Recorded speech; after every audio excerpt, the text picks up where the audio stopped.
Hi guys, and welcome to our YouTube channel Quick Guide, and today I'm here with another new video to show you guys on how you can sync your passports into your Dropbox on your PC or a laptop.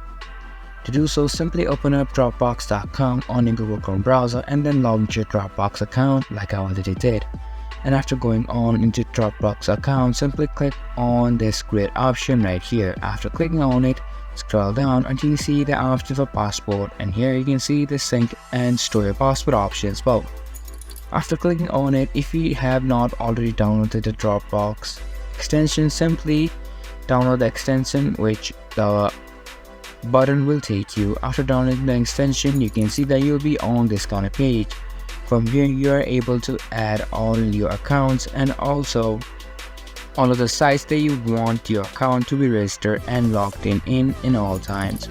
Simply click on the sign in option, and now you'll be able to add your Dropbox email and password, where now you don't need to retype your password and email again and again to just log into your account. And that is how you can sync your passport in your Dropbox. This is also this video, and I hope you guys find our video helpful. If you do, make sure to leave a like, subscribe to our YouTube channel and hit the bell notification. And don't forget to drop a comment for review and for more content like this. See you guys in our next video. Thank you for watching.